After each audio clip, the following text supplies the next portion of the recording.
ভক্ত সন্তান কি কি যে মেয়ে পেটে বাচ্চা থাকবে সে যত মোবাইল দেখবে তার কৃষ্ণ ভক্ত সন্তান।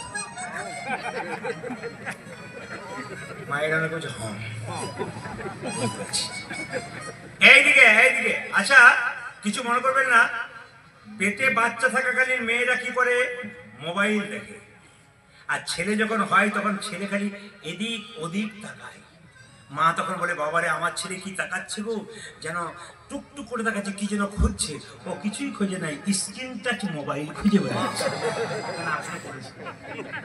এইদিকে এইদিকে পেটে বাচ্চা থাকাকালীন যে মেয়ে এই নিয়ম পালন করতে পারবে কৃষ্ণ ভক্ত সন্তান হবে। অনুকূল ঠাকুর বলেন কি না, যদি পেটে বাচ্চা থাকাকালীন কেউ গীতা পড়তে পারে, যদি গীতা না পড়তে পারেন গীতা মাথায় ঠেকাবেন। এক। দুই কি, তুলসী মঞ্চে জল ঢেলে পরিক্রমা করবেন, আপনার কৃষ্ণ ভক্ত সন্তান হবে। তিন কি, সাধুগুরু বৈষ্ণবকে বাড়িতে ডেকে তার প্রসাদ আপনি একটু পাবেন, আপনার কৃষ্ণ ভক্ত সন্তান হবে। আর কি মায়েরা, মন্দিরে মন্দিরে প্রণাম করবেন না, ভগবানের কাছে প্রার্থনা করবেন, হে প্রভু ছেলে হোক আর মেয়ে হোক যেন আমার কৃষ্ণ ভক্ত সন্তান হয়। সবাই তাকান, এই প্রার্থনা আপনারা করবেন। দেখুন এখন আর ঈশ্বরচন্দ্র বিদ্যাসাগরের জন্ম নাই কেন, এখন আর নজরুলের জন্ম নাই কেন, এখন আর রবীন্দ্রনাথ ঠাকুরের জন্ম নাই কেন? কেন নেই? মায়েদের সেরকম প্ল্যাটফর্ম নাই বলে নাই। আকাশে এরোপ্লেন উড়ে সব জায়গাতে নামে না, যেখানে এয়ারপোর্ট আছে সেখানে নামে। মহাপুরুষের আত্মা চারিদিকে ঘুরে বেড়াচ্ছে, ভালো প্ল্যাটফর্ম পাচ্ছে না, তাই নামতে পারছে। আমি আপনাদের বলবো, যে মেয়ে ছেলে কৃষ্ণ ভক্ত হয় সেই মেয়ের গর্ভটাকে রত্ন গর্ভা বলা হয়। জেনে নেবেন, যদি আপনাদের কোনো ছেলে কৃষ্ণ ভক্ত হয় তাহলে জানতে পারবেন আপনার গর্ভটার নাম শাস্ত্র অনুযায়ী রত্ন গর্ভা। তাই বারবার বলবো মায়েদেরকে, পেটে বাচ্চা থাকাকালীন আপনি সাবধান হন। ওটা আপনার একটা স্কুল। আপনার যেমন চলা যেমন বলা, মাটি যদি হয় খাঁটি সোনার ফসল ফলে। মা হচ্ছে মাটি, বাবা হচ্ছে বীজ। যদি বীজ পোকা লাগা হয় আর মাটি যদি অনুর্বর হয় কাজ ভালো হবে না। মাটি যদি ভালো হয় আর বীজ যদি ভালো হয় তাহলে দেখবেন কৃষ্ণ ভক্ত সন্তান নেতাই গৌরী বল বলে বাড়ি বাড়ি বাড়ি বাড়ি হবে। তবে লক্ষ্য করুন মায়েরা, এই দিয়ে তাকাবেন, এখন যেই না সরস্বতী পুজোর দিনে ছেলেটি জন্ম নিচ্ছে, কিন্তু সবাই মিলে মাথায় কাপড়টা নিন, কিভাবে জন্ম নিচ্ছে একটু দেখি। এই দেখুন মায়েরা, সবাই একটু দেবেন। আহা হ্যাঁ ন কিছু বলছেন না বলে বললাম, কি দেন? মধু। আচ্ছা মায়েরা, আপনাদের বিশ্বাস আছে ছেলে নাকি মধু পেলে মিষ্টি মিষ্টি কথা বলে? বলে ছেলে বড় হলে বলে, মা যদি বলে খোকা একটা গাম ছেড়ে দিস, চুপ করে দাও, বলেন আপনাদের? আমাদের দিকে বলে। মধু কখন দেবেন? বাচ্চা জন্ম নিয়ে মায়ের দুগ্ধ পান করতে পারে না, খুব কান্নাকাটি করে, কান্না বন্ধ করার জন্য মধু দেওয়া হয়। মধু মিষ্টি কথা বলার জন্য নয়। মধু কখন দেবেন? হিন্দু ধর্ম কি এবং কেন, লোকনাথ কবিরাজের লেখা, পরিষ্কার করে লেখা আছে। বাচ্চাকে মধু ওই সময় দেবেন না। কোন সময় দেবেন? বাচ্চা যখন 21 দিন পর বাসা থেকে, 21 দিন পর আতুর ঘর থেকে যখন মন্দিরে নিয়ে যাবেন, স্নান করাবেন, একটু মধু দেবেন, গোবিন্দের কাছে বলবেন আমার ছেলে যেন মিষ্টি মিষ্টি কথা বলে। আপনার ছেলে মিষ্টি কথা বলবে। আপনি এতদিন ধরে কীর্তন শুনছেন, কেউ 21 দিন পর মধু দিয়েছেন? দিয়েছেন কেউ? এবার যাদের বাচ্চা হবে, যে শাস্ত্রের কথা আপনারা মানেন, তাহলে পরিষ্কার করে জেনে নিন যে গভীর গৃহসত্যকার বলে একটা বই পরিষ্কার করে বলছে যে বাচ্চার 21 দিন পরে যে কেউ মধু দিতে পারে, বাচ্চা মিষ্টি মিষ্টি কথা বলতে পারে।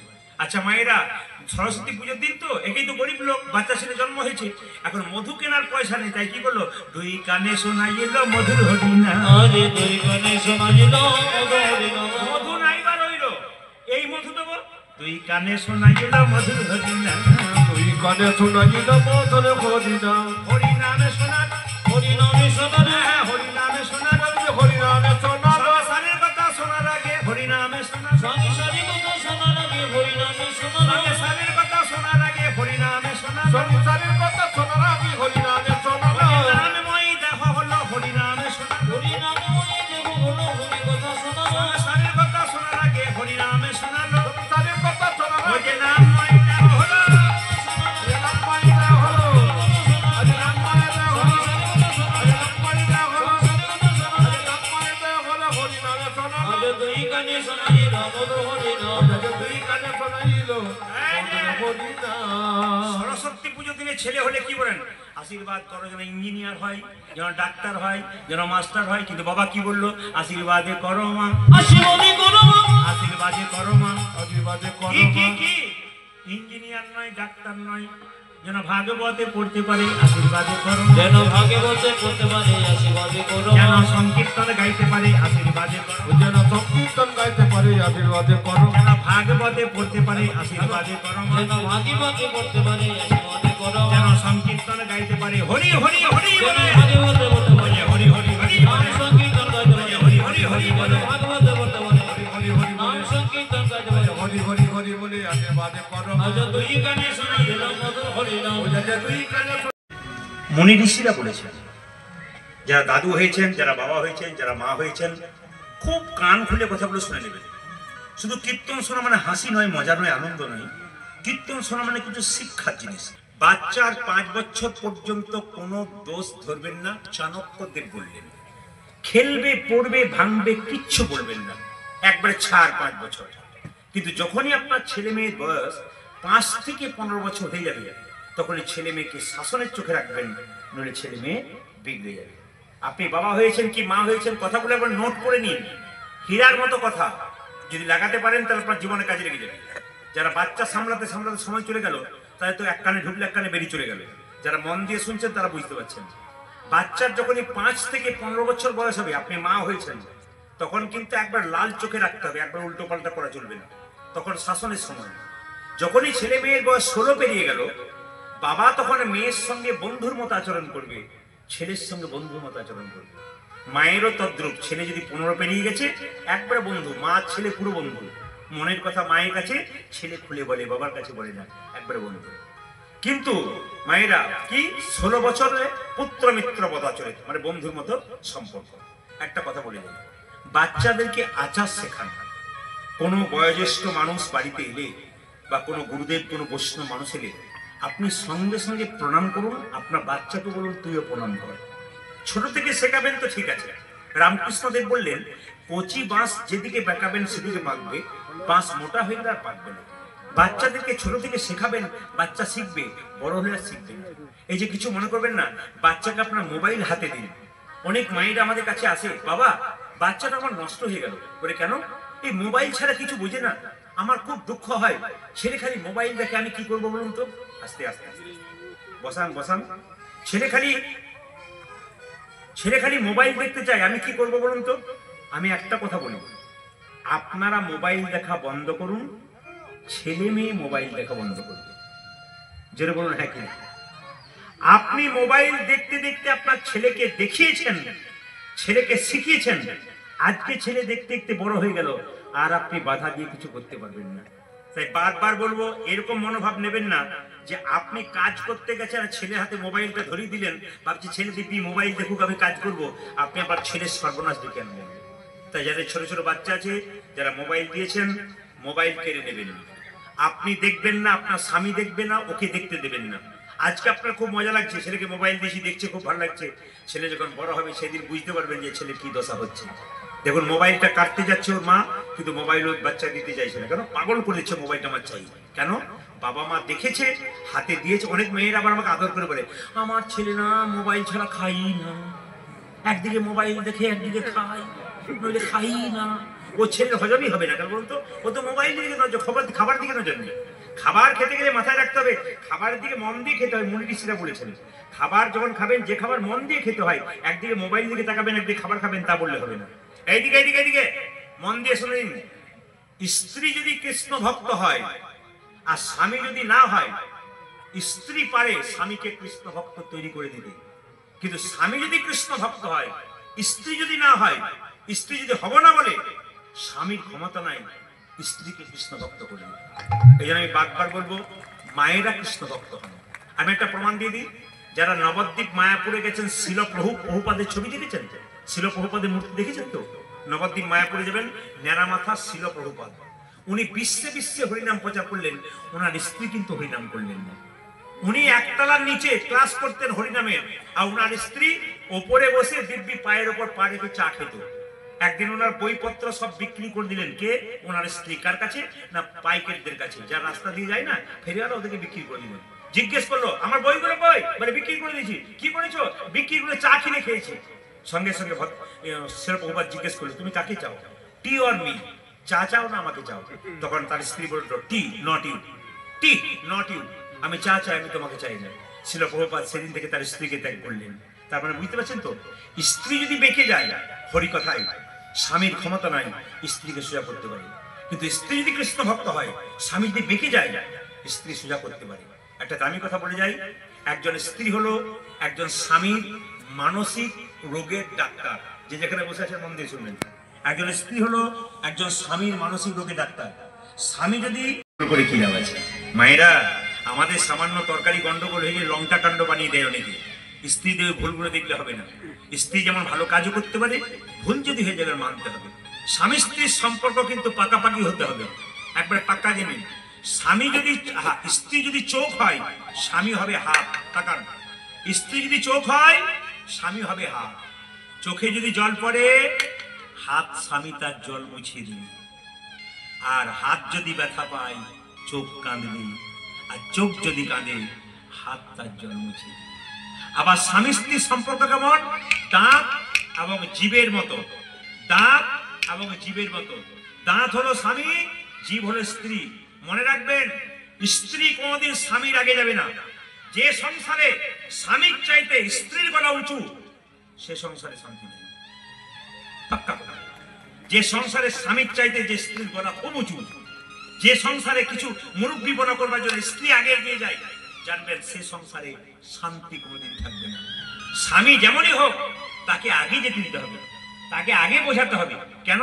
স্বামী যা বলবে, বলবার অধিকার তাকে দিতে হবে। কেন? স্বামী দাঁত, স্ত্রী জীব। দেখুন, কেউ যদি মারে দাঁতে, জীবটাকে দাঁত কিন্তু আঘাত পেতে দেয় না, দাঁত ভেঙে যাবে, তবু জীবটা। স্ত্রী যদি পেছনে দাঁড়িয়ে থাকে, আজকে যদি স্ত্রীকে আঘাত করতে আসে, স্বামী যদি প্রকৃত স্বামী কি বলে, একবারে যাবি না, এদিকে আমি বুক পেয়ে দাঁড়ালাম, মারবি মার, আমাকে মারবি, ওকে মারতে পারবি না। এ হলো স্বামী। স্বামী দাঁত, স্ত্রী জীব। মাথায় রাখবেন, দাঁতের মধ্যে কোনো কিছু ঢুকে গেলে জীব কি করে বলুন তো? খুঁচে খুঁচে খুঁচে খুঁচে দাঁতের মধ্যে ওই ময়লাগুলো সব বের করে দেয়। স্বামীর যদি কোনো খারাপ দোষ থাকে, স্ত্রী খুঁচে খুঁচে খুঁচে খুঁচে খারাপ দোষগুলো ভালো করার চেষ্টা করে। এটা স্ত্রীর থাকা দরকার, নইলে স্বামী কিন্তু কোনোদিন ভালো হবে না। এই কথাগুলো শুনবেন, আপনাদের জীবন পরিবর্তন হবে। ওই যে স্বামী স্ত্রীতে কোনো কাজ করলে দুজনে বোঝাপড়া করে করবেন। আমি আপনাদের বারবার বলবো, একটা বাড়িতে স্ত্রীকে যেমন সম্মান দেবেন, মাকে সেরকম সম্মান দেবেন। মার স্ত্রী কম বেশি হবে না। মা যদি সমান হয়, স্ত্রীকেও সমান ভালোবাসা দেবে। কেন? একজন রক্তের বান বন্যা বইয়ে দিয়ে তোমাকে পৃথিবী দেখিয়েছে তোমার মা, আর তোমার স্ত্রী কি করেছে? আত্মীয় স্বজন, বাবা মাকে ত্যাগ করে তোমার পাশে এসে দাঁড়িয়েছে। দুজনের অধিকার সমান, দুজনকে সমান চোখে দেখবে, তবে তোমার সংসার নেতাই হরি বল বলে ভালো। ওগো গোপীনাথ কেঁদে কেঁদে বলছে, গোপীনাথ বাবা, তোমাকে কি সুন্দর মন্দিরে ফুল দিয়ে সাজাই, তোমাকে চন্দন দেয়, আমার তো চন্দন কেনার কোনো পয়সা নাই। কি সুন্দর কথা বলছে দেখুন। আপনার যেটা পারলেন না, বাচ্চারা পাচ্ছে। ওগো গোপীনাথ, বাবা তোমাকে চন্দন দেয়, আমার তো চন্দন কেনার পয়সা নাই, আমি কেমন করে তোমায় চন্দন দেব গোপীনাথ? আমার কাছে তুলসী পাতা নয়, আমি তোমাকে কেমন করে তুলসী পাতা দেব? তুমি তো গঙ্গা জল ভালোবাসো, গঙ্গা জল কোথায় পাবো? ছোট্ট রঘু কেঁদে কেঁদে বলছে, শাস্ত্রে শুনেছি, সাধুগুরু বৈষ্ণবের মুখে শুনেছি, যদি চন্দন কারো কাছে না থাকে, তবে ভক্তি চন্দন গোবিন্দের চরণে দাও। যদি গঙ্গা জল না থাকে, তবে দুটো নয়নের জল গোবিন্দের চরণে দাও। যদি তুলসী পাতা না থাকে, মনে তুলসী গোবিন্দের চরণে দাও। মাইনা, ও তুমি তাও নাড়ু খাবে না? ছোট্ট রঘু বলছে, তুমি তাও দাও দাও, দেখাচ্ছি মজা। দরজাটা হা করে খোলা আছে, তোমার লজ্জা করছে তো? আচ্ছা, দরজাটা দরজা খুলে দেবে, এবার নাড়ু খাও। বারবার নাড়ু খাও নাড়ু খাও যখন করছে ছোট্ট রঘুনন্দন, নাড়ু খাও বলছে, গোপীনাথ খাচ্ছে না, তুমি নাড়ু খাবে না? তোমার পাথরে পায়ে আমি মাথা ঠুকবো, দেখি তুমি খাও কিনা। গোপীনাথ,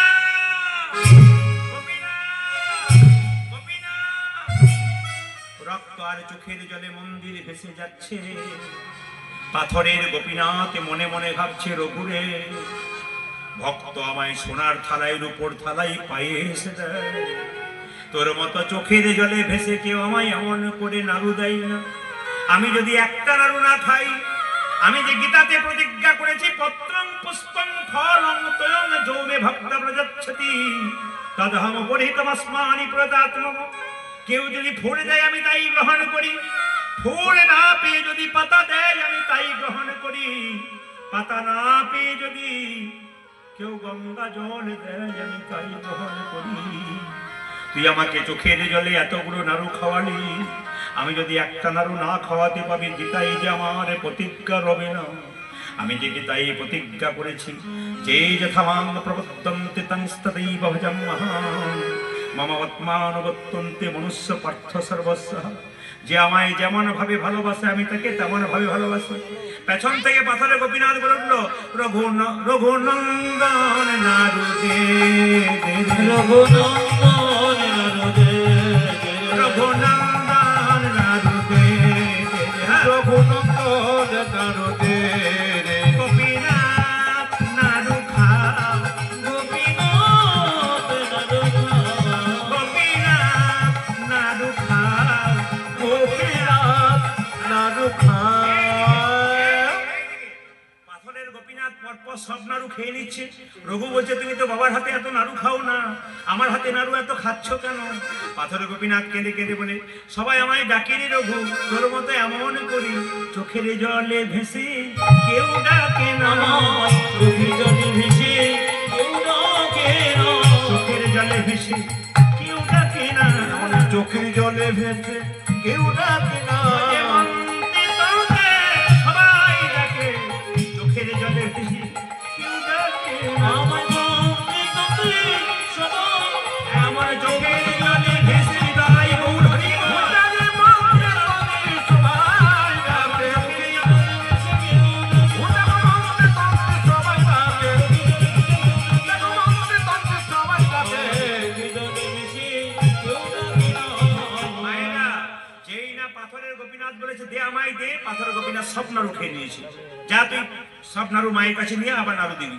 মায়ের কাছে নাড়ু আনতে গেছে, আর সঙ্গে সঙ্গে পেছন দরজা দিয়ে তার বাবা চিকিৎসা করে বাড়ি ফিরছে। আর বাবা এসে বলছে কি বাবা সকালবেলায় পুজো মন্দিরে তুই পুজো করছিলি, এখন আবার নাড়ু আনছিস কেন? তাহলে কি পুজো করিসনি? বলছে বাবা আজকে গোপীনাথ সব নাড়ু খেয়েছে, দেখাতে পারবি? বলে হ্যাঁ দেখাবো। দেখালে তোর একদিন কি আমার একদিন, যদি না দেখাতে পারিস। ছেলে রঘুনন্দন ভেতরে ঢুকেছে, বাবা দরজায় দাঁড়িয়ে আছে, দরজা বন্ধ করা আছে। রঘুনন্দন গোপীনাথের কাছে কেঁদে কেঁদে বলছে, গোপীনাথ তুমি এতক্ষণ আগে আমার কাছে এত নাড়ু খেলে, একটা নাড়ু যদি না খাও তবে বাবার কাছে মিথ্যাবাদী হয়ে যাব। বারবার বলছে গোপীনাথ নাড়ু খাও, নাড়ু খাও, নাড়ু খাও।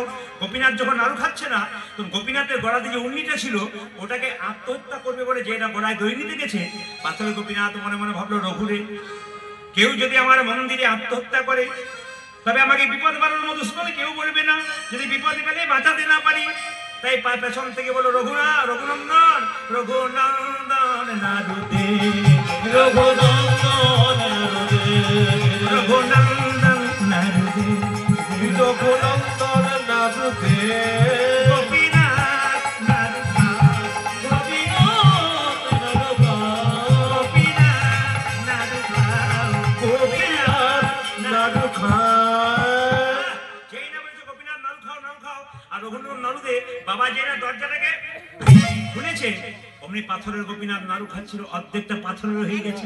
ওই যে বলেছিলাম না গোপীনাথ হাতে পাথরের নাড়ু আছে অর্ধেকটা, প্রথমেই শুনেছিলেন যে আপনারা গেলে দেখতে পাবেন অর্ধেকটা পাথরের নাড়ু আছে, পাথরের নাড়ু হয়ে গেছে। ছেলেকে বাবা বলছে হ্যাঁ রে আমি দেখছি পাথরের নাড়ু। ছোট্ট রঘুনন্দন বলছে হ্যাঁ গো গোপীনাথ আমি দেখছি আসল নাড়ু, বাবা কেন দেখছে পাথরের নাড়ু?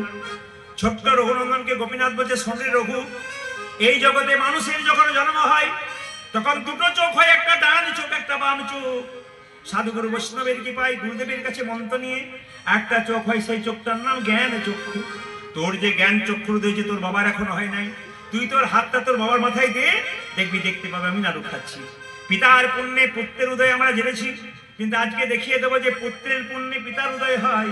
যেই না হাতটা মাথায় দিয়েছি কি দেখলো, অদ্যপি খণ্ডপুরে অর্ধনাড়ু আছে ঘরে, অদ্যপি খণ্ডপুরে অর্ধনাড়ু আছে ঘরে, অদ্যপি খণ্ডপুরে অর্ধনাড়ু আছে ঘরে, অদ্যপি খণ্ডপুরে অর্ধনাড়ু আছে ঘরে। দেখে যত ভক্তগণ জনে জানে, দেখে যত ভক্তগণ জনে জনে, দেখে যত ভক্তগণ জনে জানে, দেখে যত ভক্তগণ জনে জনে। বজের মদন যেই শিরগুণন্দন সে, গজের মদন এই শিরগুণন্দন সে, বজের মদন যেই শিরগুণন্দন সে, ওরে প্রজের মদনাতে চিরগুণনাথে। উদ্ধব দাসরস ভনে ভনে, উদ্ধব দাসরস ভনে ভনে, উদ্ধব দাসরস ভনে ভনে, উদ্ধব দাসরস ভনে ভনে। আজ মিলন হলো রে,